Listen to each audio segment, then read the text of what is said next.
The 10,091st meeting of the Security Council is called to order.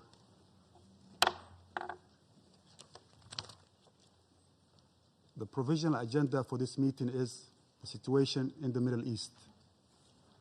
The agenda is adopted.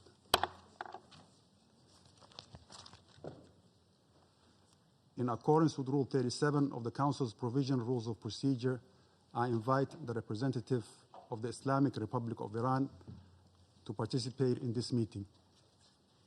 It is so decided. In accordance with Rule 39 of the Council's Provisional Rules of Procedure, I invite the following briefers to participate in this meeting. Ms. Martha Ama Akia-Pobe, Assistant Secretary General for Africa, Department of Political and Peace-Building Affairs and Peace Operations. Ms. Masih Al-Nijat, journalist and political descendant. And Mr. Ahmed Batibi, human rights activist and journalist. It is so decided.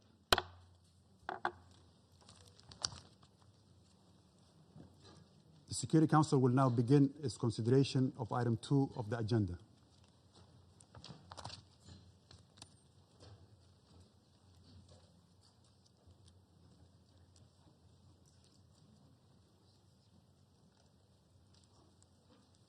I now give the floor to Ms. Martha Ama Akia-Pobe. Mr. President, for nearly 3 weeks, popular protests in the Islamic Republic of Iran have rapidly evolved into nationwide upheaval, resulting in significant loss of life. Demonstrations started on 28 December 2025 as a group of shopkeepers in Tehran's Grand Bazaar gathered to protest the sharp collapse of the currency and soaring inflation amid a wider economic downturn and worsening living conditions. In the following days, demonstrations quickly spread throughout the country and turned into mass anti-government protests, the largest since the Women Life Freedom demonstrations of 2022. Protesters voiced grievances that went beyond long-standing economic and financial hardships. Marchers called for the downfall of the government and demanded freedom, dignity, and human rights, with some protesters chanting pro-monarchy slogans.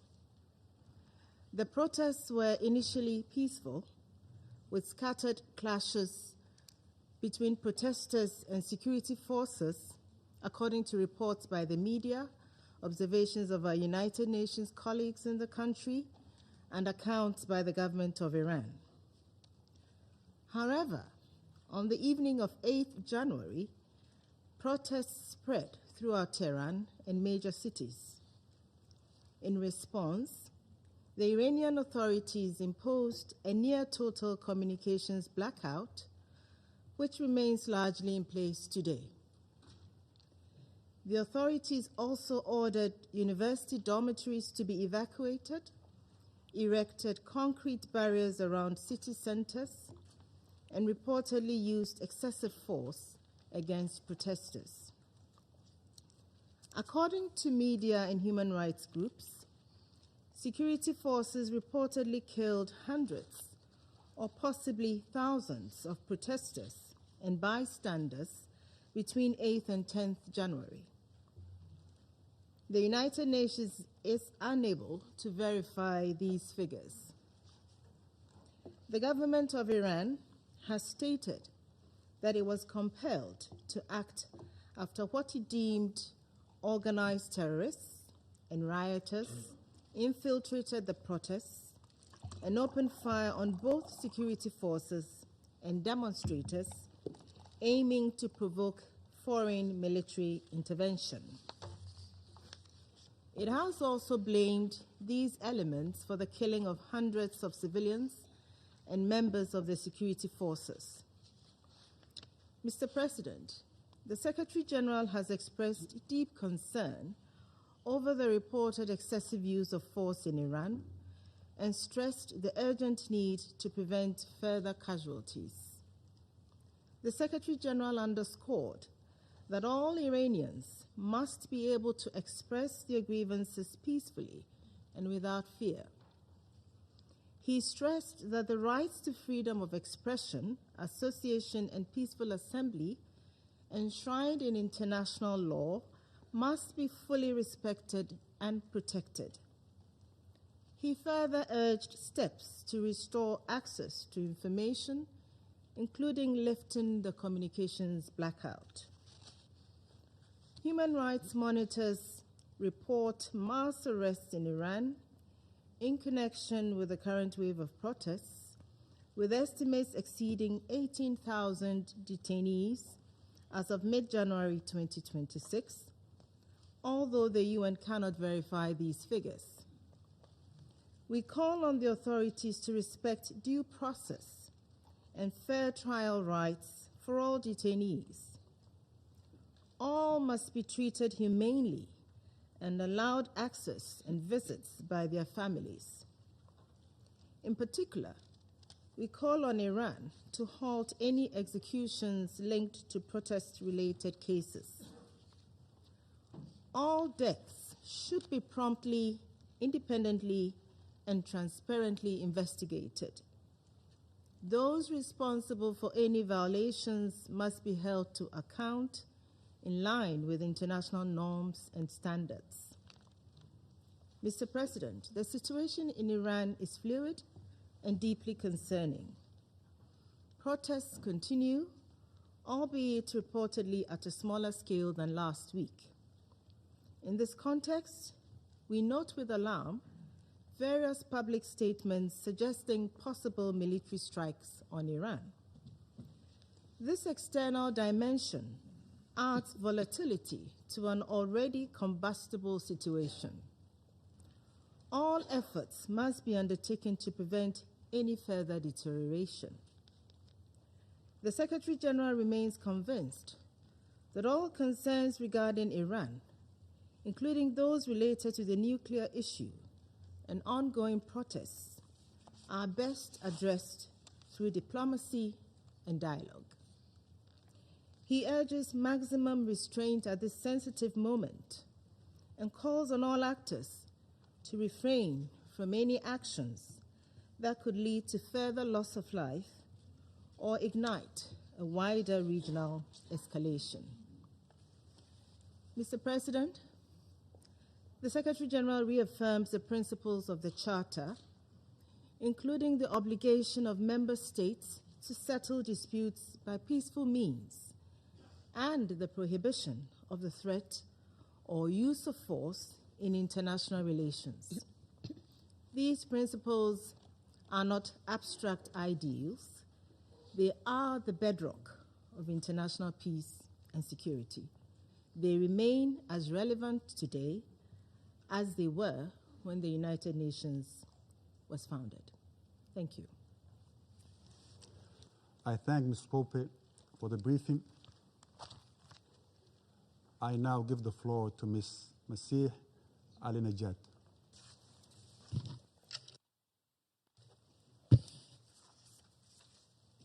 Hello, everyone. My name is Masih Ali-Najat. I am a woman from Iran. Mr. President, Excellency, members of the Council, I am honored to be invited by the United States to testify before United Nations Security Council. I am here today to warn you, on behalf of millions of Iranians, what is needed now to bring justice to those who order massacre in Iran is real and concrete action against a regime that do not understand the language of diplomacy. The United Nations has failed to respond with the urgency this moment demands. The Security General himself has not spoken publicly against the massacre unfolding in Iran. Only a written statement through his spokesperson, silence at this moment, send a signal, send a message to the killers of young protesters alongside their family members. I strongly believe that the regime in Iran heard the clear message from the Secretary General. I think the members of this body have forgotten the privilege and responsibility of sitting in this room. Secretary General, I know you hear me. I want to directly talk to you. Why are you afraid of the Islamic Republic? Millions of unarmed Iranians, innocent and unarmed protesters, have been silenced with bullets, mass arrest, prison, and a total communications blackout. No internet, no cell phones, and no landlines. They put Iran in a total darkness. I am here to bring their voices here in this room. I am here to tell you that a brutal slaughter has taken place in my beloved homeland, Iran, and it will get much worse if the world do not take serious action. Iran is facing a nationwide uprising that cuts across Iran, across the society, with a clear demand to end Islamic Republic. At the same time, a nationwide campaign by the Islamic Republic to erase it, to silence people. The protests start on December 28th, sparked by collapse of Iranian currency, but immediately turned into what Iranian people call it, a revolution, a total rejection against 47 years of tyranny and oppression. Protests spread to more than 100 cities and involved every layer of the societies. Shopkeepers, workers, teachers, nurses, and those who wave the historic lion and sun flag, and those ethnic minorities, including Kurds, Baluch, all other minorities, men and women, shoulder to shoulder in the streets. When it comes to freeing Iran, I have to say that loud and clear, that all Iranians are united. From Tehran to Tabriz, to Rash to Ahvaz, from major cities to small towns and villages, that we barely even heard the names of those small towns and villages in the media. They are in the street. Millions of Iranians flooded into the streets, demanding that their money stop being stolen and sending to Hamas, to Hezbollah, to Houthi, the money of the workers, the money of innocent people who do not have now the capability of to buy a bread. The entire nation looking at freedom right now. What followed was regime using military weapons, AK-47 against innocent people. According to Iran International Media Broadcasting, the death toll has passed more than 12,000. Just a day later, CBS reported more than 20,000 people have been killed, and they are not the numbers. They are not the statistics. We don't even know the real numbers. Citizen journalists from inside Iran have sent videos showing piles and piles of body bags on the top of each other. Iranians exiled. Because of the internet shutdown, they zoom in to make sure whether their relatives and their beloved one are on the body bags or not. I myself have received urgent phone call and phone messages from Iranians, thanks to Starlink, inside the country, asking outside world for urgent help. They welcome when President Trump offered to rescue unarmed people being shot in their heart, in their chest by the security forces inside Iran. One activist who cannot be named for his safety told me, the streets are full of dead bodies. They are finishing off the injured in the street. They told me the security forces have stormed into hospitals and taking away the injured. I have also received multiple messages from families of victims who say the security forces forced them to pay money to take the dead body of their beloved one to bury them. On January 8, 2026, the Islamic Republic shut down the internet and imposed a technical blackout. Not to stop protests, because people are fed up and they are in the streets anywhere, but to hide their crimes, their brutality. This was not a technical mistake or failure. It was deliberate. When a regime turns off the internet during mass killings, and at the same time, the leaders of the same regime using the privilege of freedom of speech on social media to mislead the rest of the world, it is not about restoring order. It is about destroying the evidence. If it was not for starting inside Iran, we couldn't have been able to have even these informations. The Islamic Republic does not limit its crimes within its own borders. They kill their opponents at home and target those who expose their brutality abroad.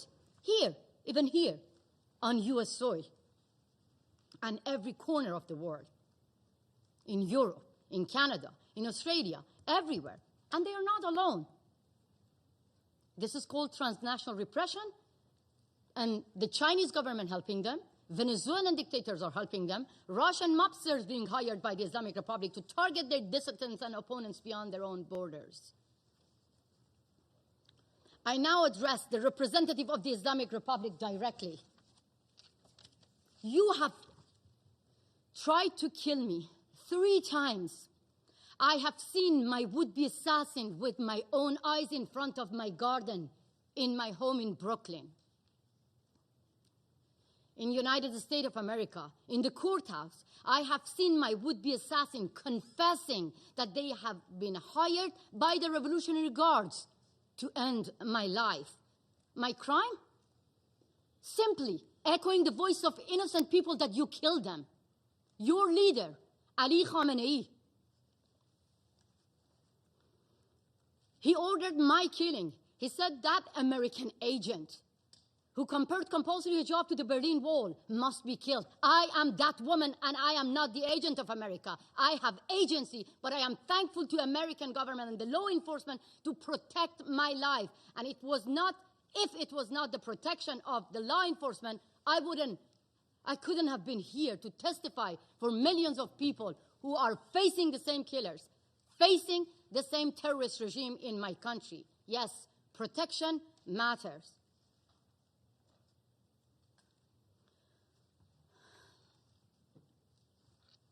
Unfortunately, I live with survivor's guilt because many Iranians do not have the same protection. The same IRGC with the same AK-47 killed them in front of the eyes of their family member. 2 would-be assassins received 25 years prison sentence here in New York, and I'm going to face 2 other killers being hired by the Islamic Republic in March, and they are the one who were assigned by the same IRGC member to assassinate President Trump. The Islamic Republic rules through fear. It makes people disappear from public life, from memory, from history. So today, I want to record the names of those who refuse to be afraid and erased. Setayesh Shafi'i, 20 years old. Before the internet was cut, she wrote on her social media, "They are cutting off my internet, but I love you all." She was killed by the Islamic Republic IRGC. Raybin Moradi, 17 years old, shot in the back, a young football player. He was killed by the same IRGC. Mehdi Zadparvar, a popular athlete. He wrote on his Instagram before going to the street, "I know I may be killed, but I have no fear. I want my rights." He was killed by the same IRGC. Siavash Shirzad, 30 years old. His family begged him not to go to the streets because of his safety. He said to his family, I go to the street to celebrate the victory of our revolution because President Trump promised to rescue our lives.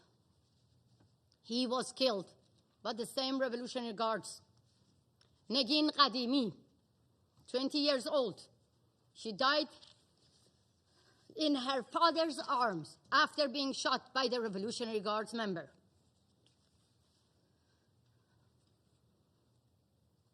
I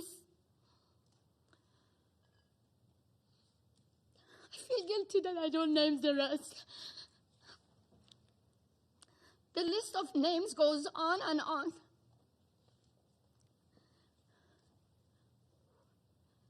They knew they will face guns and bullets, but they wanted justice. So now let me name their killers. Ali Khamenei, who declared protesters would be put in their place. Judiciary Chief Ghulam Hussein Mohseni Ejei and the IRGC commanders who publicly vowed punishment would be maximum. Ali Larijani, who promised no mercy for those who questioned the regime while his own daughter, his own family live here in the United States of America. They don't deserve to enjoy the privilege of freedom in America. Like the other children and relatives of the Ayatollah saying death to America, their relative live here in America. 3 years ago, another Iranian human rights defender stood here in this room to warn you about another nationwide protest, Women, Life, Freedom, after the murder of Mahsa Jina Amini for the crime of simply showing a bit of her hair. How many women are sitting here? You could easily get killed simply for showing your hair. Mahsa got killed. That sparked a revolution. And women and men shoulder to shoulder took to the street. More than 700 people got killed. We have seen this before. We have more names to remember. In 2009, Neda Agha Sultan, symbol of more than 100 people who got killed. They named President Obama to protect them. President Obama was looking to open the doors of diplomacy to a regime whose language of negotiating with its own people is guns and bullets.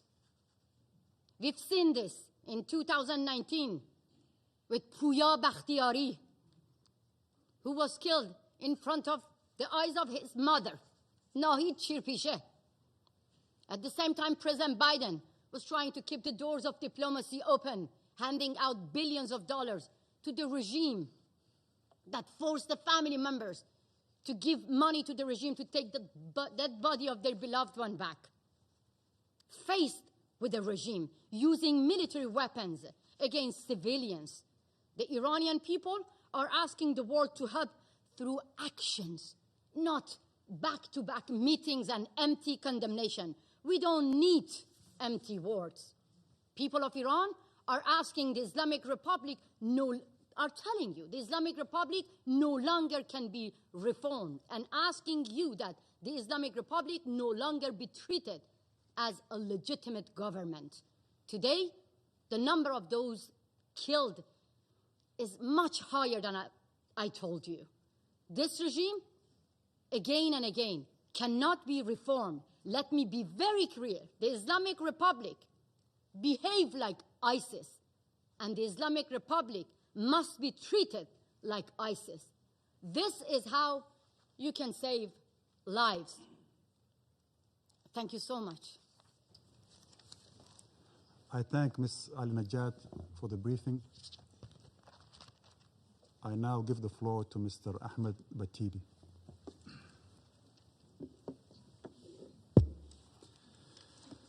Good afternoon, ladies and gentlemen. I have a note here, but I don't want to read from this note. I want to talk from my heart here and share my experience with you when I was in the prison of Islamic Republic.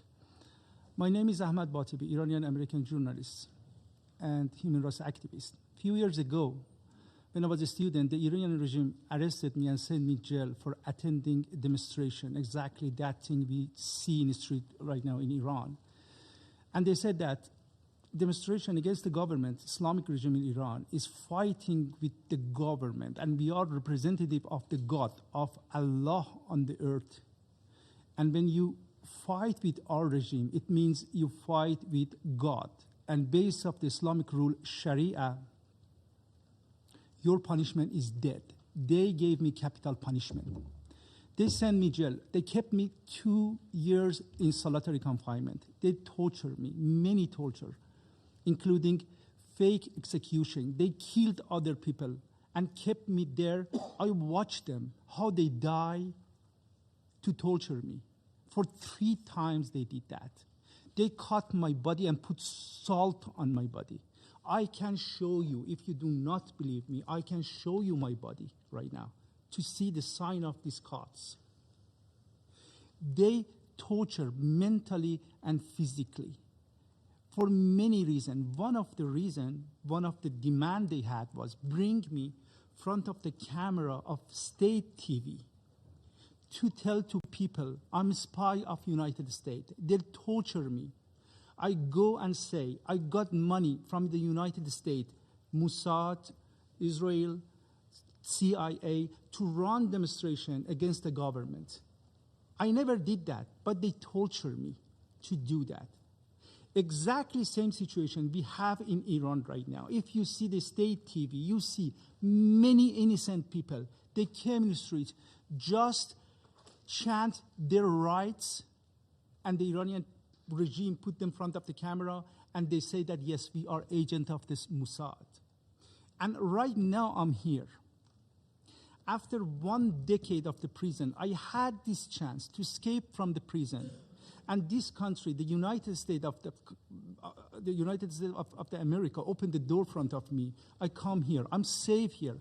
And in front of you, gentlemen, representative of demonic regime in Iran, the Ayatollah's regime. When we are talking about Iranian regime, we do not talk about a normal regime. We are talking about demonic cult. They have their own ideology. They have gun. They have money. And their mission is exporting their ideology to other countries. I don't want to talk about the details, but this is their mission. They have a technique. They have some chief apologists. Their job is coming here and clean the face of the regime, and they wash their bloody hand of the regime. But it doesn't work anymore. I'm here in front of you. You tried to kill me, but you couldn't. You cannot kill all the people. And don't laugh, sir. Don't laugh at me. Because a day come, we come top of your head, and you have to go court and answer for all those things you do here today, sir. Don't laugh at me. Don't laugh at me. 2 days ago, I was talking to someone who worked for government. He said that. In the media, you see that. They say 12,000 people died just during these days we have demonstration. That's correct. But the accurate number is much, much more than that. Because the Iranian regime buried the people, the dead people, without any identification. They do not give chance to their family even go and get their body, and they bury them in unknown cemeteries. The number of dead people is much, much more than this. I was talking to an activist in Iran. He said that many of those people right now killing people in the street, they are Iranian regime proxy forces. Hashto Shabi from Iraq, Hezbollah from Lebanon, Fatimiyun or I don't know, Zainabiyun, they are Afghan people. He said that many of these people shoot us. They cannot even talk Farsi, and they talk Arabic with Iraqi accent. Everything I have to say, details, Massey said that I don't want to get the time. But the only thing you have to know that, sir, you saw a lot of bravery during these days from Iranian people. But it's not enough. You cannot go fight with a demonic regime like Islamic Republic, which has gun, ammo, money, power, and everything. We need your help. Not just condemning something or say that, no, it's bad, don't do it. We need actual act. We need physical act. I want to talk to the President of the United States, Mr. Donald Trump. I appreciate you, President. Everything you do is awesome. But during these days, you encourage people to go in the street. That was the good thing. But don't leave them alone. They need your help. You encourage them, and they are in the street. Please listen to them. They are chanting. They say what they want. They need your help. If you leave them alone, I'm talking about all official leaders of the world, we need your help. If you leave them alone, we cannot change the regime in Iran. And we continue this mass killing and genocide in Iran. Thank you so much. I thank Mr. Batibi for the briefing. I now give the floor to those council members who wish to make statements. I give the floor to the representative of the United States. Thank you, Mr. President, for chairing today's important meeting, and thank you to our briefers, both of whom have been personally targeted for assassination, both of whom have been tortured at the hands of this brutal regime. Thank you for your courage. Thank you for your strength, and for coming today to speak on behalf of the Iranian people. Colleagues, let me be clear. The level of violence, the level of repression that the Iranian regime has unleashed on its own citizens, its own people, has repercussions for international peace and security. You're going to hear today that it doesn't, that it's an internal matter.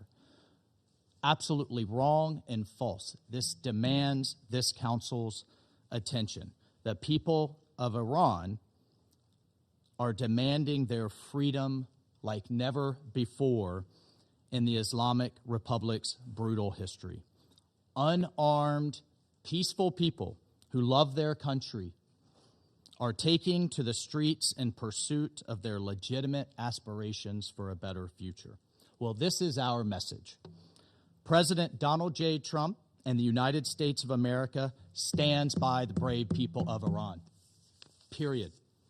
And regardless of its excuses, and you will hear many today from the Iranian regime and from its friends, the regime is solely responsible for the economic misery of the Iranian people and the repression of their freedom, and they will be held accountable. The estimates of the numbers of protesters killed by the regime so far range from the thousands to the tens of thousands. Although visibility into the totality of the violence has been obscured deliberately by the regime's nationwide internet blackout. Why has the internet been shut down for weeks? Why have the phone lines been cut? Why are commercial satellite communications being jammed in a very sophisticated manner? We've had a complete blackout. No internet, no phones, nothing. Only thanks to the Starlink system do we even have some window, a limited window, into the atrocities that are ongoing. Well, President Trump has been clear. He will not, nor should the international community, tolerate innocents being slaughtered in the streets. Since 1979, for decades, the regime has posed a threat to peace and security in the name of a religious ideology. The regime calls for death to America and the annihilation of Israel. Even as its own citizens cannot afford the very basics, food, drinking water, very basic medicines, it spends billions to develop its nuclear and ballistic missile programs to threaten its neighbors in the world and its support of terrorism. Well, from its inception, the regime has been the world's #1 state sponsor of terrorism, so declared year after year, bringing uncountable death and suffering to innocents from Beirut all the way to Buenos Aires, while its rulers have become rich off of oppression and misery meted upon the Iranian people. The Iranian regime has also been a serial human rights abuser from its very first day in power. And as you heard today, young women like Mahsa Amini have been murdered for daring to uncover their hair in public, while religious minorities have been subjected to the most severe persecution. These abuses have been documented right here by this body, have been documented at length by the United Nations, have been documented by the Secretary General's own regular reports on the situation of human rights in Iran, the most recent of which was released just last year in 2025. Colleagues, in addition to the gross human rights abuses, in addition to its illegal march towards a nuclear weapon, in 1979, the regime we now know, led by Ayatollah Khomeini, gave support to radical students who attacked the United States Embassy in Tehran, took over 50 Americans hostage, and held them in captivity for over 400 days. That was followed by the bombing attack on the United States Embassy in Beirut, killing 17 Americans and scores of Lebanese civilians, followed by the supported and direction of terrorists who drove 2 trucks filled with explosives into U.S. and French barracks in Beirut, killing 241 American soldiers and 58 French military personnel, all part of a multinational force invited by the Lebanese government. It's responsible for the deaths of over 600 American service members and countless others in Iraq.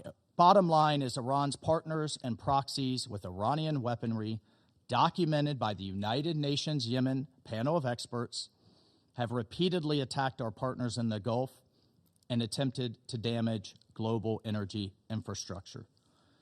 And then finally, the Iranian regime state television amplifies calls for a, quote, one-bomb solution to wipe Israel off the map, which ironically would be not only a massacre of all Israelis, but also the Palestinian people whom the regime claims to support. In 2011, the regime attempted to assassinate the Saudi ambassador to the United States in Washington, D.C., but luckily the attempt was thwarted, and further, the regime has continued to plot assassination attempts against the President of the United States, against President Trump, and other senior U.S. government officials, in addition to those who dare speak out living here in the United States. Colleagues, Iran has destabilized the Middle East for decades. It has supported and enabled Hamas's brutality, its hostage-taking, its heinous October 7th attacks. It has funded Hezbollah. It has funded the Houthis.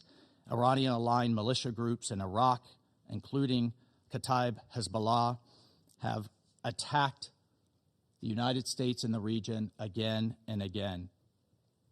It's backed the brutal Assad regime, and at every turn, the regime has put terrorist proxies in other nations before the welfare of its own citizens. And as a result of the regime's actions, putting money in the pockets of terrorists, funding its nuclear and missile programs instead of the basic needs for the people of Iran, Iranians have had enough. The regime's dereliction of duty to its own citizens is what has put the Ayatollahs in the positions they are in today, with hundreds of thousands, if not millions, protesting in the streets after decades of neglect and abuse. So everyone should ask themselves, everyone sitting here today, how many people are dead? How many people are wounded, maimed, and abused in the Middle East, in Israel, in Gaza, in Syria, in Lebanon, in Yemen, Iraq, even Venezuela, because of the regime's support for terrorism. It's the largest state sponsor.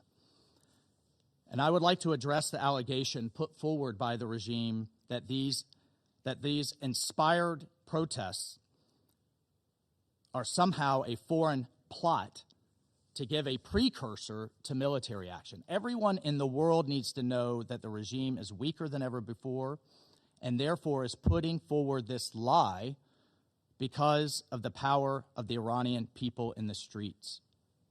They are afraid. They're afraid of their own people. Iran says it's ready for dialogue, but its actions say otherwise. This is a regime that rules through oppression, through violence, and through intimidation, and has destabilized the Middle East for decades. Well, enough is enough. We all have a responsibility to support the Iranian people and to put an end to the regime's neglect and oppression of the Iranian nation. Colleagues, let me be clear. President Trump is a man of action, not endless talk like we see at the United Nations. He has made it clear all options are on the table to stop the slaughter. And no one should know that better than the leadership of the Iranian regime. Thank you, Mr. President. I thank the representative of the United States for the statement. I give the floor to the representative of Liberia.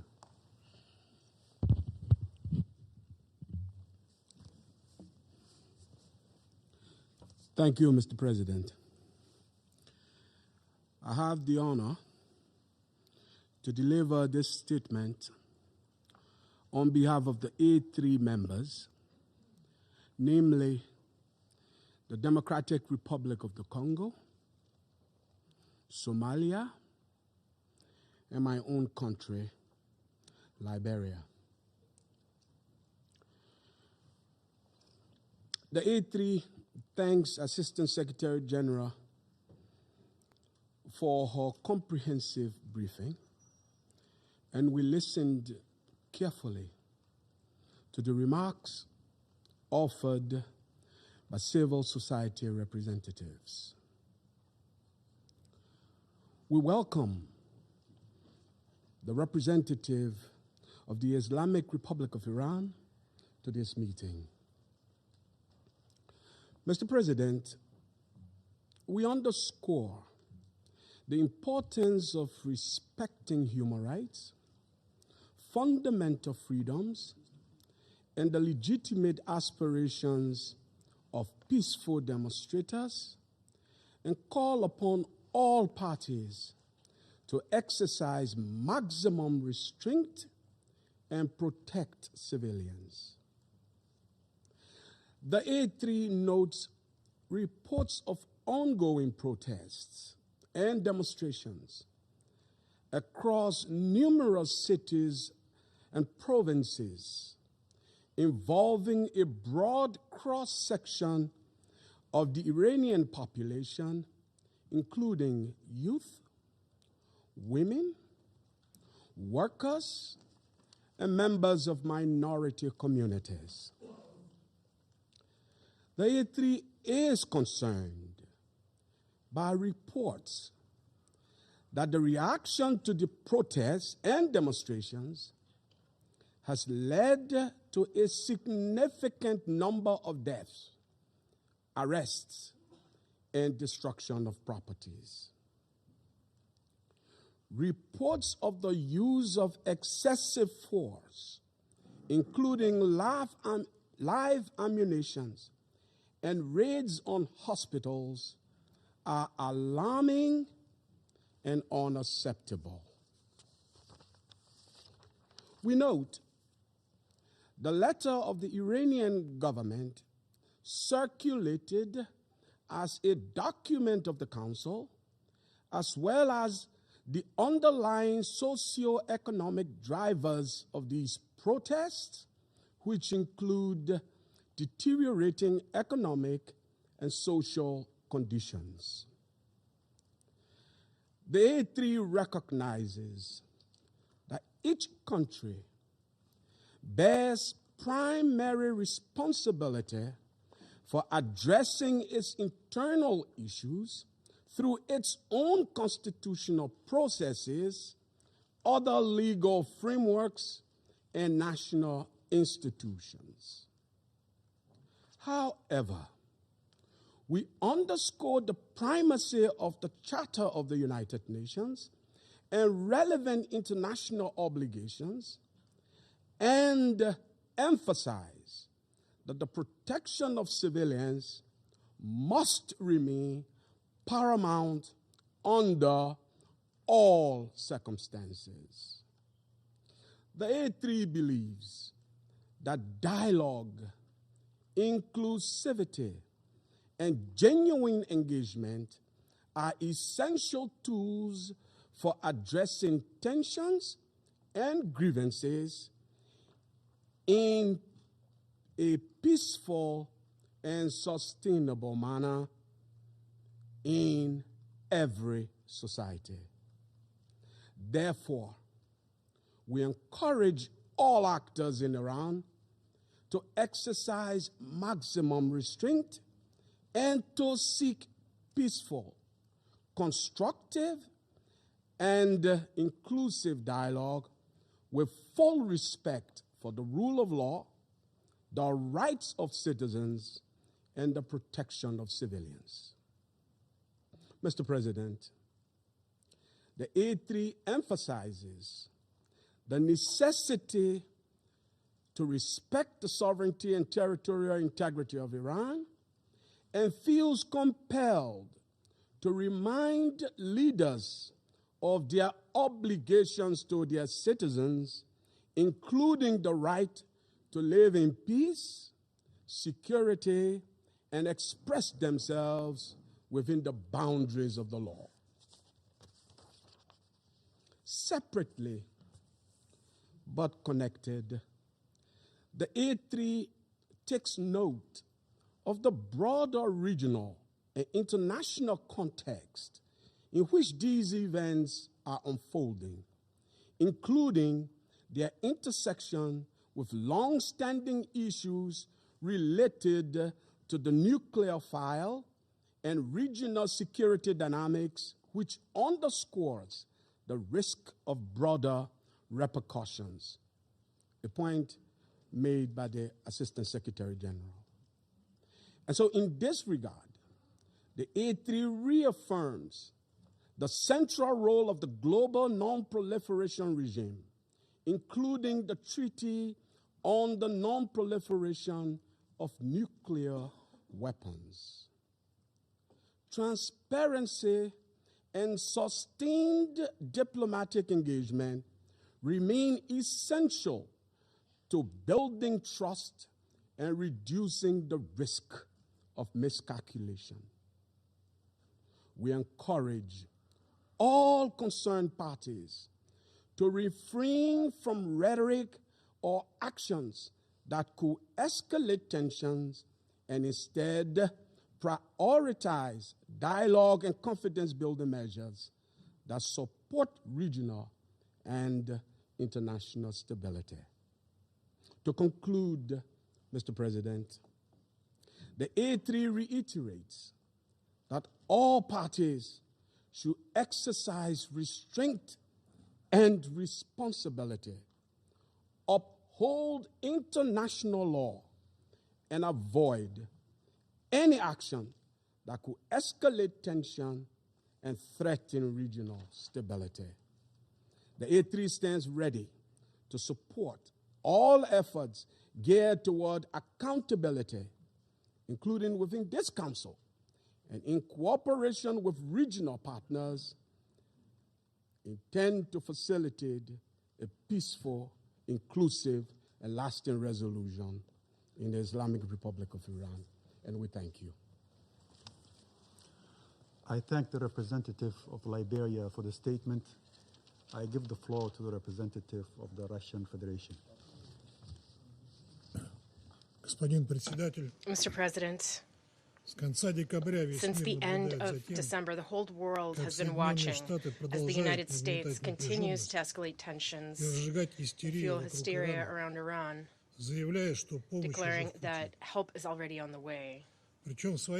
What's more, in its official statements, Washington has not even tried to cover up the genuine reasons for its alleged concern over the country's internal political situation, as it threatens new strikes against Iran. Today's meeting, convened by our American colleagues, is nothing more than yet another attempt to justify blatant aggression and interference in the internal affairs of a sovereign state. And if, as Washington puts it, Iran's authorities do not come to their senses, then Washington will solve the Iranian problem in its favorite way through strikes aimed at overthrowing an undesirable regime. To lend credibility to their actions and to justify them, they have invited today's briefers, individuals who have been living in the United States for some 20 years and promoting an anti-Iranian agenda in Washington's interests. These so-called briefers cannot speak on behalf of the Iranian people. We firmly reject any attempts by the U.S. to waste Council members' valuable time on briefings that are meant only to serve the interests and the position of those who convene this meeting, and briefings that are in no way related to issues of international peace and security. What just took place overall was nothing more than a circus, an embarrassment, a cheap show that is unbefitting of members of the Council. Mr. President, we have carefully studied the letters circulated in the Security Council in recent days from the Iranian mission. We express our solidarity with the people of Iran and mourn all innocent victims. We see that hostile external forces are attempting to exploit the current situation in order to overthrow a government they find objectionable and destroy the Islamic Republic of Iran as a sovereign and independent state. At the same time, we note that the authorities in Tehran have declared and reaffirmed their commitment to their international obligations, including respect for human rights and ensuring conditions for the peaceful expression of public opinion, while at the same time fulfilling their inherent duty to protect citizens' lives, public order, and the country's territorial integrity. As far as we can tell, the protest momentum has begun to subside and the situation is gradually normalizing. The government of Iran has taken the necessary steps to stabilize the economic situation and has established a constructive dialogue with the public in order to address any emerging issues. Mass rallies have taken place in the Islamic Republic of Iran in support of the country's supreme leader and its independent course. The Russian Federation is convinced that today's meeting of the Council should be approached through the lens of its mandate to maintain international peace and security and uphold international law, and not through the lens of Iran's internal political affairs. Violations of the aforementioned norms and principles in the current situation are obvious. They include the extremely dangerous and irresponsible rhetoric employed in recent days by U.S. leadership, which has gone as far as openly calling for the takeover of state institutions in Iran and threats to assist the protesters. Such statements amount to nothing other than incitement to violently overthrow the constitutional order of a sovereign state. They are a gross violation of paragraphs 4 and 7 of Article 2 of the UN Charter, which prohibit the threat or use of force and establish the principle of non-interference in the domestic affairs of states. Mr. President, what is happening on the streets of Iran in recent days has gone far beyond peaceful protest. There have been documented cases of firearms use, killings of law enforcement officers as well as civilians, arson attacks on medical facilities and public institutions, as well as attacks on emergency service facilities. These actions cannot be covered up by the pretext of freedom of expression or protecting human rights. What is happening in Iran is yet another example of the use of tried and tested methods for a color revolution in which specially trained armed provocateurs transform peaceful protests into senseless violence, riots, destruction of public property, and brutal killings of police officers, state security personnel, and peaceful protesters, including children. As we have already seen repeatedly in a number of states, all these actions are either directed or supported by external forces that are interested in a so-called regime change. In the present situation, these external forces are not even bothering to conceal their involvement in violent actions, especially given that the President of the United States has openly called on protesters to take over Iranian state institutions. The U.S. and its cheerleaders are actively exploiting the economic and social difficulties faced by ordinary Iranians, difficulties caused by unlawful sanctions pressure imposed on Iran by Western states. They're using this to inflame public tensions and destabilize the domestic political situation. The current situation is clearly in line with Washington's declared policy, one supported by its allies, of maximum pressure on Tehran in order to advance their own political interests in the Middle East. They are using every means available to achieve this. And this includes not only unlawful unilateral sanctions imposed in circumvention of the Security Council and in blatant violation of the UN Charter, but also unceremonious blackmail of other states by increases in trade tariffs. Our Western colleagues are not above using the Security Council as a tool to promote their delusional agenda. A striking example of this is the attempt by the UK, France, and Germany to create the illusion of reinstating anti-Iranian Security Council resolutions through the purported triggering of the snapback mechanism envisioned in Resolution 2231 of the Security Council. Their justification for this relied on Western states' fabrications about some sort of threat to international peace and security posed by Iran's peaceful nuclear program. And this is despite the fact that the IAEA Director General has never reached such conclusions in his reports on the matter, nor found evidence of diversion of nuclear material to military purposes. And the entire crisis surrounding the implementation of the JCPOA was provoked by Washington's unilateral withdrawal from the nuclear deal in 2018. Nevertheless, the EU3 continues to promote its baseless narrative and deepen divisions within the Security Council. What is most concerning is Washington's aggressive course towards the use of military force and threats of its use against Iran. We condemn such actions, no matter what arguments are used to justify them, as a gross violation of international law and the UN Charter. We strongly urge the hotheads in Washington and other capitals who seem to be contemplating a repeat military venture to come to their senses and avoid a repetition of the tragedy of June 2025, when U.S.-Israeli aggression nearly resulted in a major nuclear catastrophe with inevitable humanitarian and environmental consequences. We demand that the United States and its like-minded partners refrain from further reckless steps, including those involving nuclear facilities. They should rather focus on providing solid assurances against further confrontation and resume joint efforts to find potential solutions. This includes addressing unfounded concerns regarding Iran's peaceful nuclear program.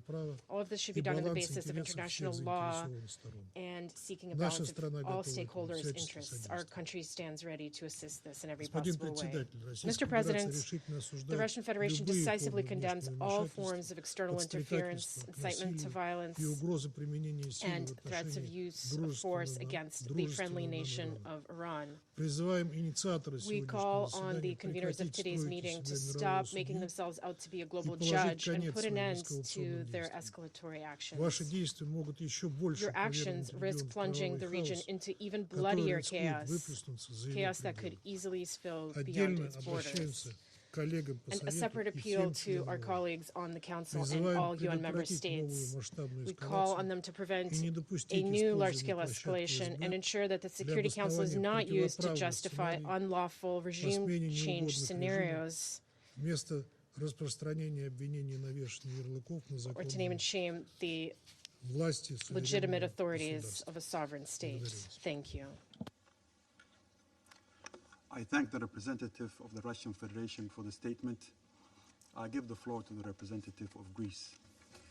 Mr. President, I would like to thank Assistant Secretary General for Africa, Ms. Martha Pebi, for her briefing, as well as Ms. Alinejad and Mr. Batebi for their testimonies today.